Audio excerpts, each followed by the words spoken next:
Oh yeah. So, how do we play a song on the vibes? How do we turn this cold aluminum into music? And I did my best. I'll use this great song as an example, mainly because you know it so well. And I'll just consider it as a piece of music. So, I'll not consider the lyrics, the history, and especially not any political association with it. So just the music. Forgive me, it's very hot in here. I brought a towel. Ouch. That's a problem with, I suppose, playing with rattan mallets. They get very slippery. But I prefer rattan mallets, I have to say. That's another topic. Now, I'll start talking about just playing a melody or something with a single voice, particularly something that could be sung, so not too fast. And what I do is I try to have a singer in mind, not any particular singer, and I try to be very conscious about when he or she would need to breathe. And what I do is step on the pedal and only lift it for breathing pauses, like this one.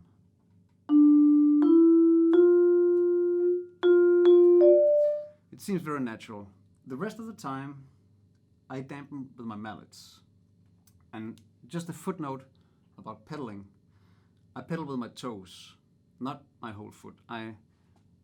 It's very efficient this way to really just use the toes. Plus, and importantly, then I don't have to be standing on my left leg all the time. I can use the better part of my right foot to stand on. And I really recommend this. Of course, it requires that you don't wear hard shoes. So sneakers or soft shoes work fine. As you might have noticed, when I just play one voice, I strike the bars in the center and I dampen in the center, meaning I do not do this because it's a waste of motion. There's no time to do that often. The only time I do that is when playing with very hard mallets, and mostly down here, because in those circumstances, it's impossible to avoid a buzz when dampening in the center. But I only use very hard mallets if I absolutely have to. Like if the music requires that clanky sound, if the composer specifies it, or if the situation requires it, like if I'm playing unamplified and have to cut through a loud ensemble. Otherwise, I really prefer medium or medium soft mallets. I mean, I prefer to get as much warmth out of this already cold sounding instrument. By the way, these are my favorite mallets, so I'm using them. Okay. Now you might ask, why bother with all this mallet dampening? Because as you see, it requires me to touch each bar twice.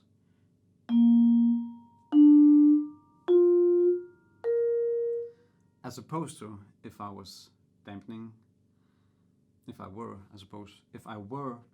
with my pedal. Seems like less work, half the work perhaps. But I've counted 3 reasons that I want to mention. 3 reasons for bothering with this mallet dampening. The first, it has to do with a built-in flaw, you might say, with vibraphones. At least vibraphones I'm familiar with. And it is the tendency of the pedal to make noise. Sooner or later, that pedal is going to rattle. And it's just a condition of life I've gotten used to. I mean, it might be different with instruments, I don't know, but I've played on a lot of vibraphones, and I've never found a permanent solution to this. I mean, you can make quick fixes in the moment of performance, and I mean, when breaking down, you can put oil on and so on, but it's always a temporary solution. However, if I don't go up and down all the time with the pedal, I'm bypassing that problem, at least partly. So this is not a main reason of this approach of mallet dampening. However, it's a nice side effect that I'm bypassing this this noise problem. However, there might have been noise just before, in the beginning, where I just played the melody. It might be the case, but at least in theory, it should help this problem. Now, the second reason, it has to do with quality of sound. Because if I were to dampen with the pedal instead of the mallets, I would have to after pedal. And I'd have to after pedal to avoid gaps between each note, to avoid this. So to avoid this, I have to dampen this note at the same moment as I strike the next one. So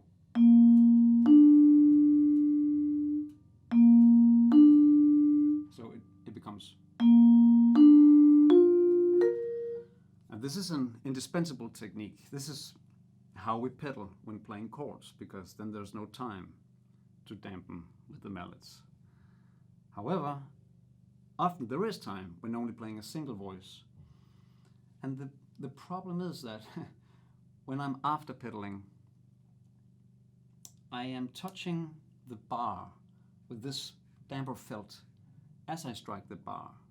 So physics tell you that it's impeding on the bar's ability to vibrate a little bit. Therefore, I am compromising the sound quality of the instrument. If I do this, if I after pedal a whole melody, I am compromising the sound of each note, as if I was listening to the instrument through some kind of filter or through the radio. Now, I mean, if you put on headphones, I think you'll be able to notice a difference. I'll try to compare these two approaches. I'll start after pedaling, and afterwards I'll mallet dampen. So this is after pedaling. And in order to do a controlled experiment, I will even after pedal the very first note. So touching it with the felt. Although it seems a little silly, this would be the reality in the middle of a song.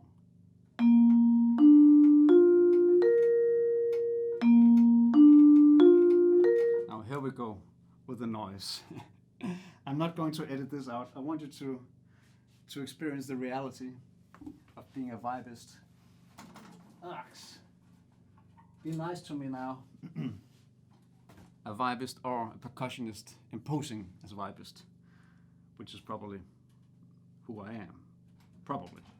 Maybe that helped. Okay, so I'll do this again. I'll do the after dampening and then mallet dampening.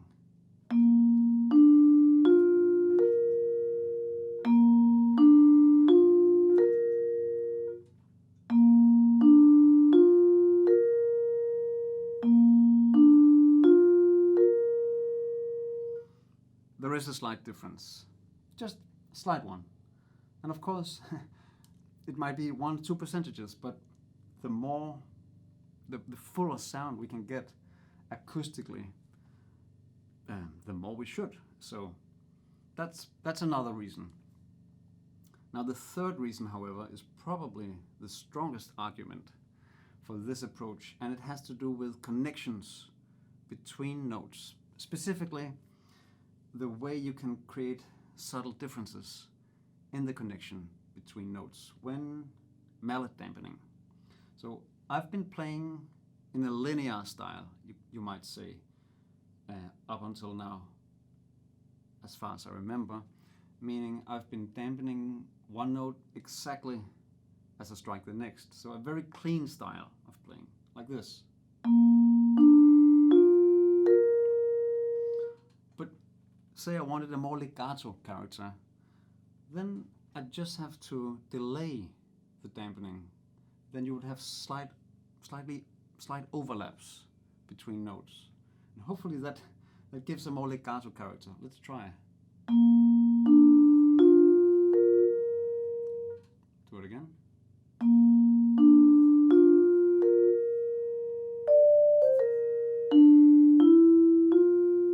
I won't do it down here with this diatonical stuff, I mean the stepwise, because the effect would be different here.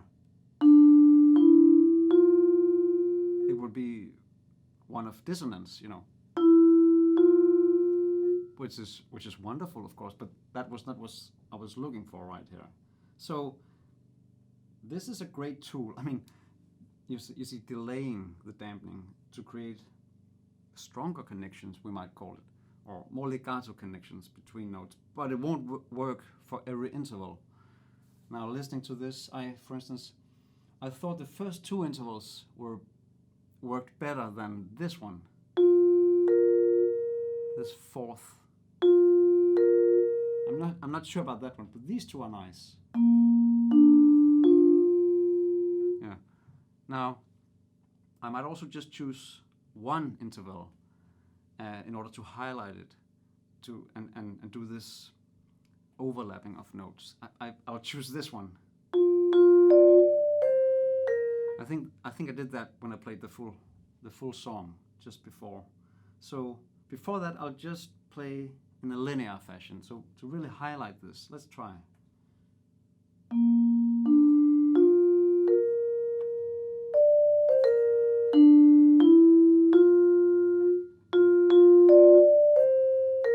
That's perhaps too much, but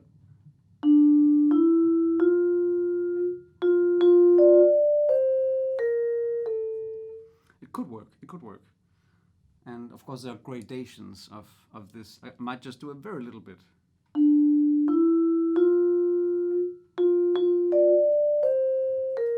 But it's still different from no overlap, like. And now, of course, the third solution, you might say, would be to create gaps between notes. And of course, if you want, as I said, if I want a breathing pause, I'd probably use the pedal. Say I wanted a breathing pause there, but I might want something less than that, just a small gap. And then I'd use the mallet, like this.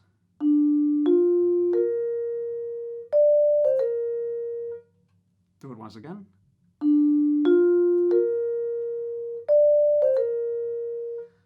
Yeah. I haven't even decided if that's musical or what the right version is. I'm actually not sure what the performance practice of that spot is, if it was a singer. Just trying to show, maybe to myself,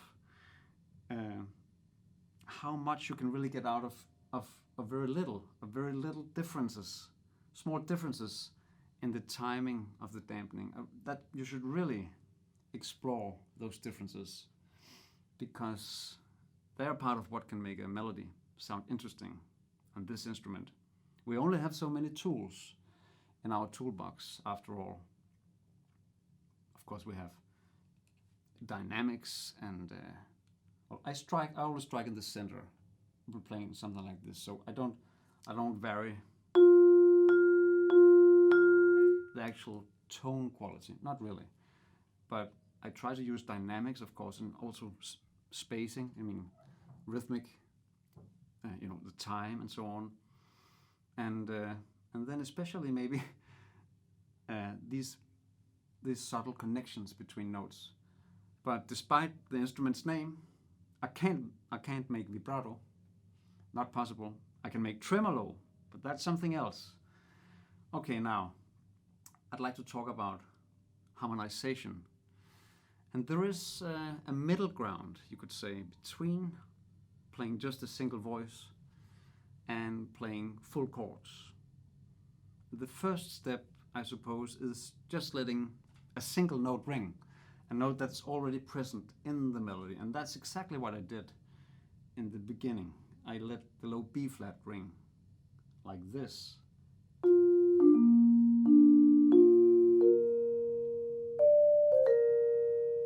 It's very different texture then.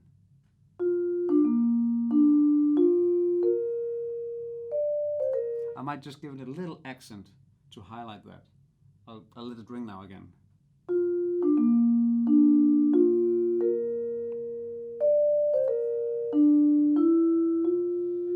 I might do the same thing now, by the way.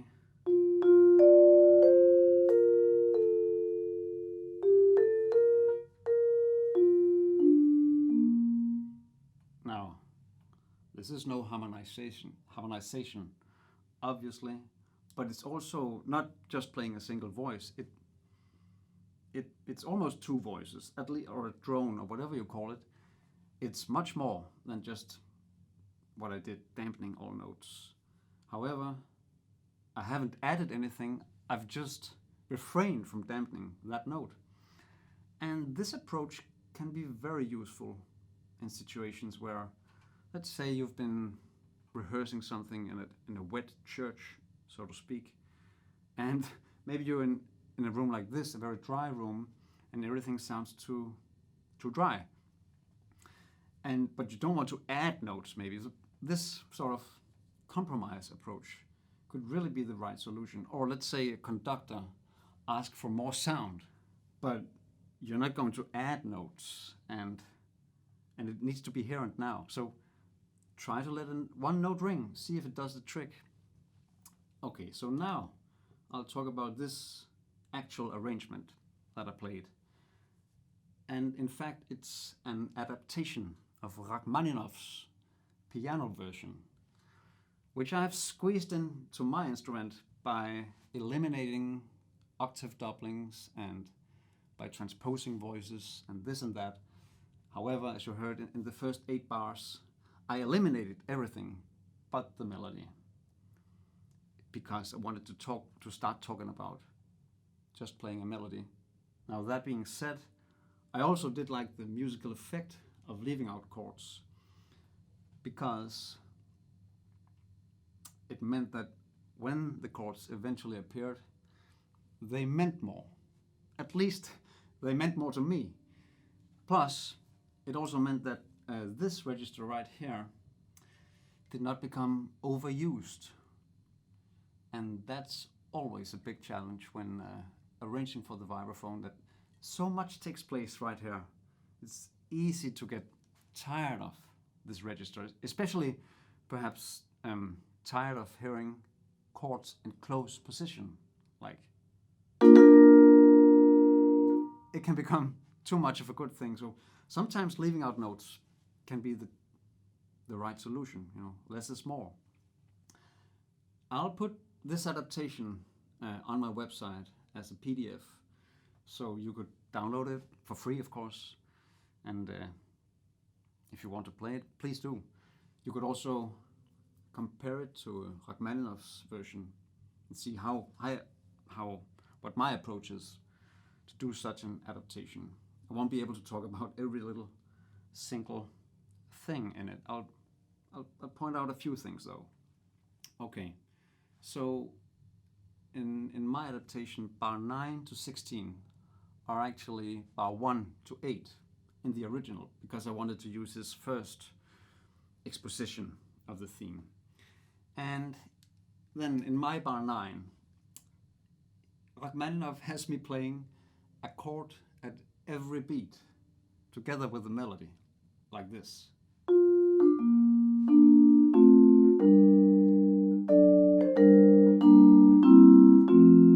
Which is absolutely appropriate for the style and for the song.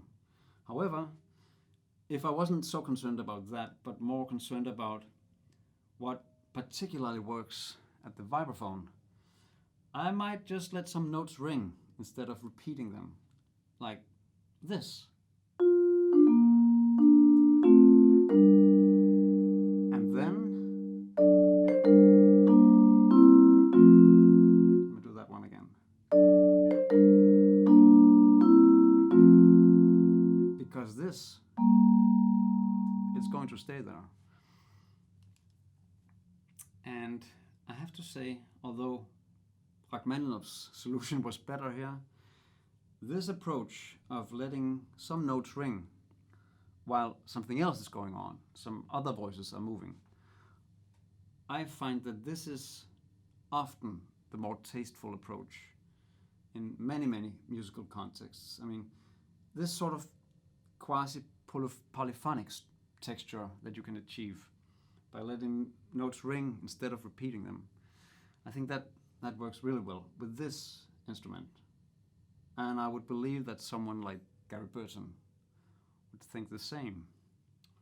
Okay, now let's talk about playing at the edges, like this one.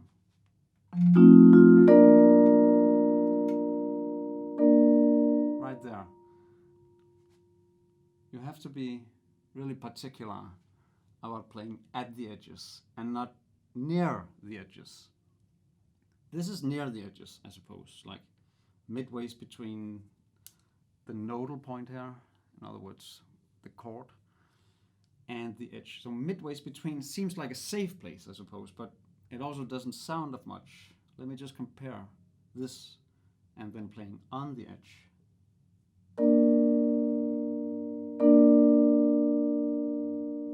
There's really, really a noticeable difference. So try to really get at the edge. I suppose it takes some courage, because it doesn't take more than a slight miscalculation and get something like that, you know, it's just a little bit off. But when you get used to it, it really becomes an indispensable technique. It gives the possibility of much more fluid motions, I'd say, and also it makes it possible to play more uniformly when playing chords, for instance. If I was playing,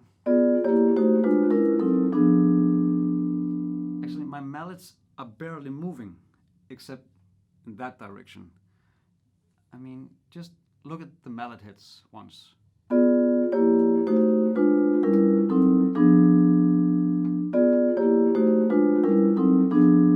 It's really practical this way. Okay, next chapter, I suppose, I'll talk about body positioning. And wouldn't it be nice to be standing here at this spot with, you know, sufficient distance to the bars to be able to play this where it belongs, in the center. But then I'm in trouble up here, and I don't want to play that this way, because eventually I'll have to be here. So instead of moving around with the inside mallets, I want to be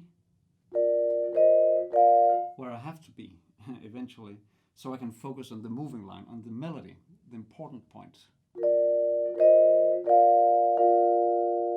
So instead of moving inside mallets around like that, I prefer to be here. Now that means I can't be standing down here, but I also can't be standing up here, because then I can't play this comfortably. So I have to find a compromise position between these two outer positions, and in other words, I have to plan, and that's exactly what you can do with written music as opposed to an improvisation.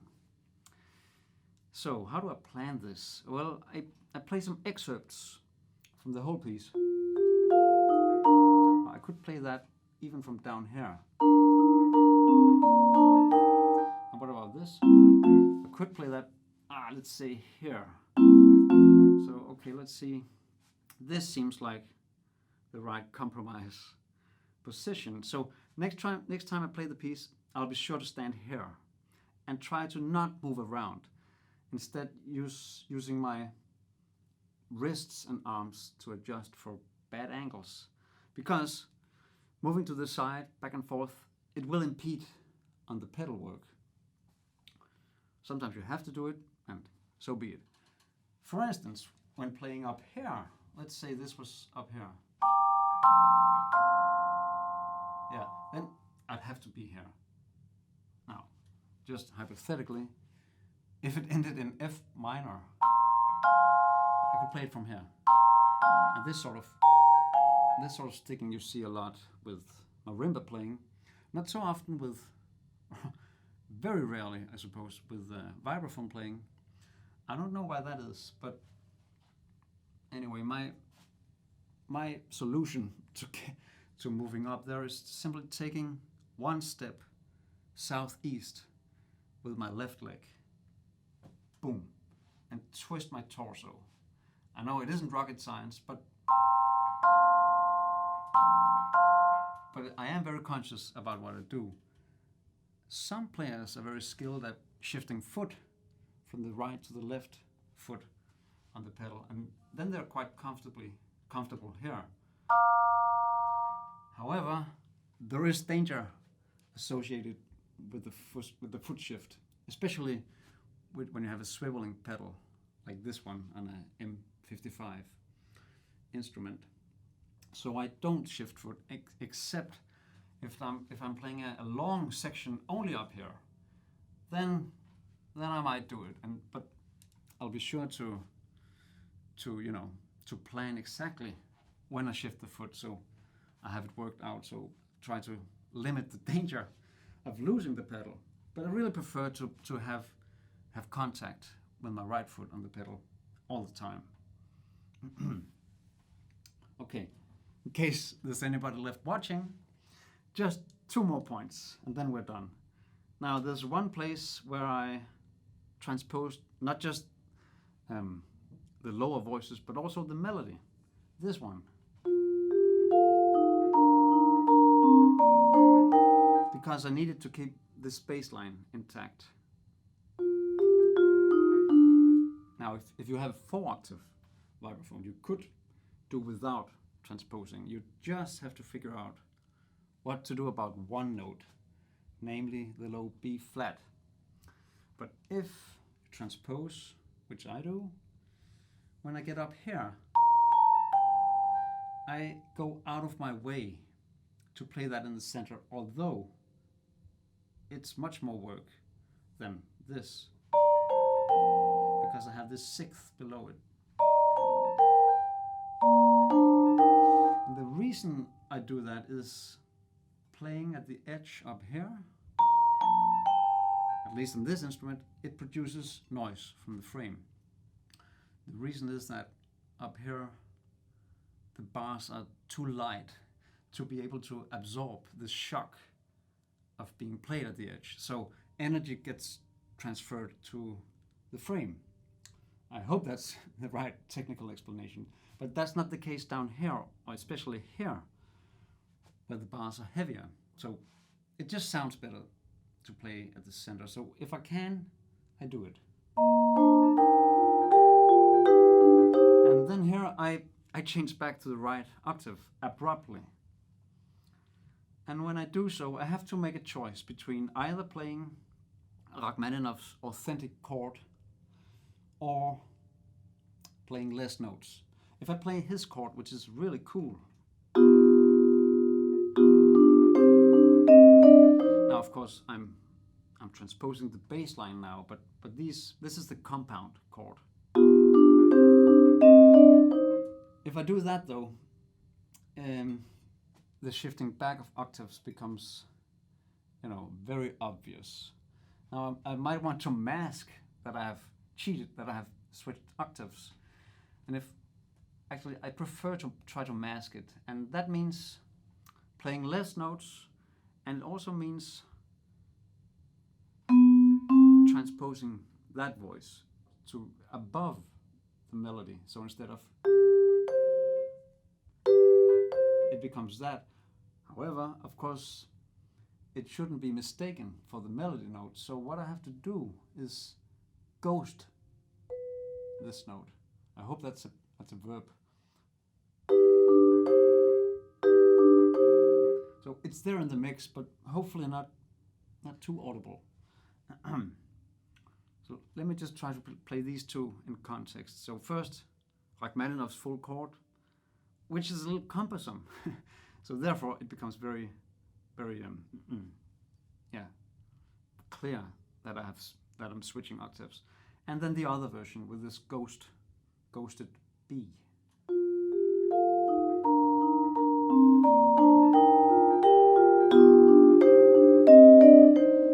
And of course, it didn't help that I gave it a little extra weight, but just to prove the point. Now, the masked version.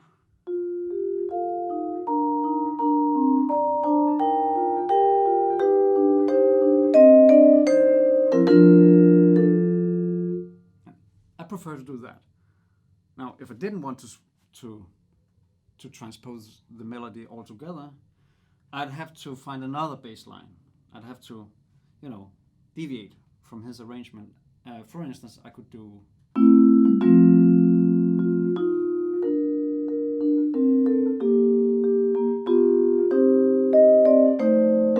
sorry about the wrong note, but you get the idea. But I like this. I like that bass line. Now, I guess the fourth solution would be to not switch back until after the cadence, after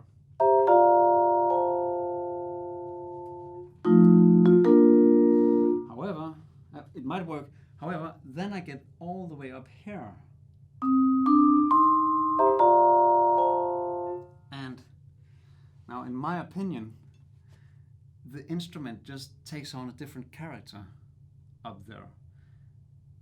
I think you have to be very careful when playing up here. And I also think that a lyrical approach to playing up there is what sounds best on the instrument. So if I stayed up here, I would try to play it more lyrically, which might not be what Rachmaninoff intended. So there might be a clash between the arrangement and the execution. But nevertheless, let's see if it becomes music somehow. I have to figure out what to do, by the way. I'm used to going back. So, okay, let me just think very fast.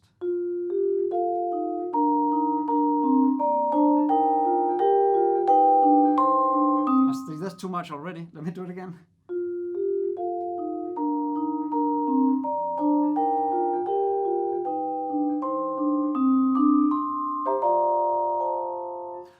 Yeah, okay, with a little practice, it might work.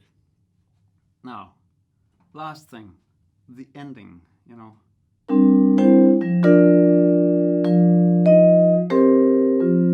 So there are two techniques in play here. Here,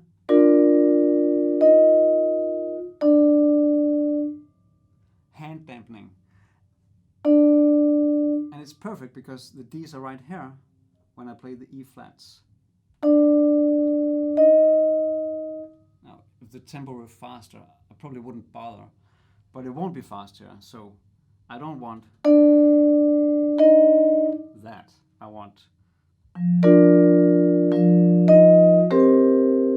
clean E flats, and then